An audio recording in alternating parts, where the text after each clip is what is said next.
nhau, cùng chia sẻ cảm thông với nhau. Và hàng ngày hôm nay họ đã nguyện cùng chung bước trên con đường hạnh phúc.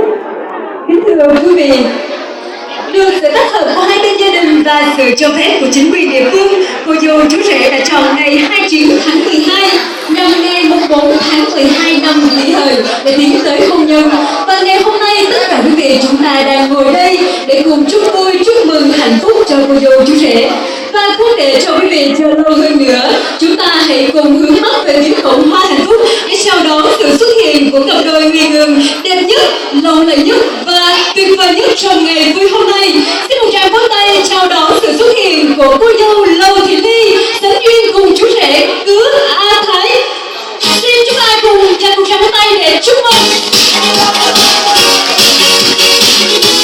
Vâng, thưa quý vị, trước sự chứng kiến sẻ chia và chúc mừng của quý vị thì ngay lúc này đây cô dâu chú rể chúng ta đang cùng sẽ bước bên nhau và đứng trên sân khấu. Và xin mời cô dâu chú rể chúng ta hãy cùng tiến lên phía trước một bước để cùng nghiêng đầu cúi chào quý vị quan khách. Xin mời.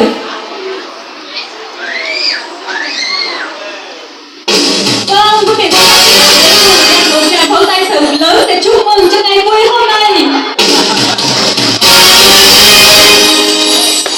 Vâng, kính thưa quý vị quan khách, để có được ngày vui hôm nay thì cô dâu chú rể chúng ta không thể không nhắc đến công ơn sinh thành của các bậc làm cha, làm mẹ. Và ngay sau đây Kim Huy xin trân trọng được kính giới thiệu đến quý vị khách quý sự đại diện của hai bên gia đình.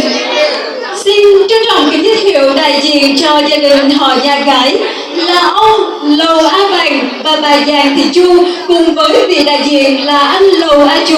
Xin mời những vị đại diện của gia đình họ nhà gái chúng ta tiến về phía sân khấu để ra mắt quý vị quan khách. Xin mời. Kính thưa quý vị khách quý, gia đình họ nhà gái đến từ thôn Phú Vinh, xã Quảng Phú, huyện Crono, tỉnh Đắk Nông. Cùng với gia đình họ nhà gái, tôi xin trân trọng kính giới thiệu các vị đại diện của họ nhà trai là ông Cứ A Vàng và bà Tráng Thị Dê là thân sinh phụ mẫu của chú rể Cứ A Thái, cùng với vị đại diện là ông Sùng A Lồng. Xin mời quý vị đại diện của gia đình họ nhà trai chúng ta lên sân khấu để ra mắt quý vị quan khách.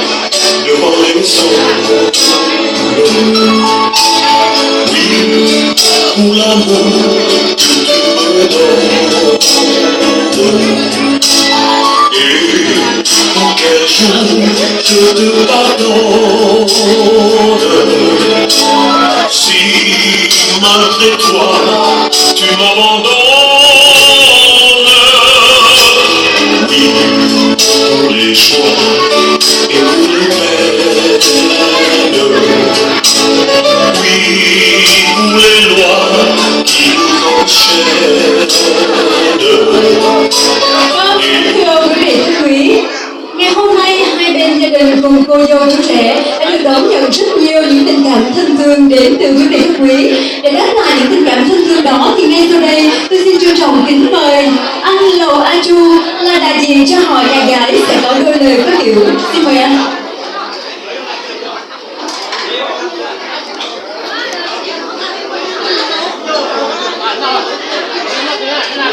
Alo.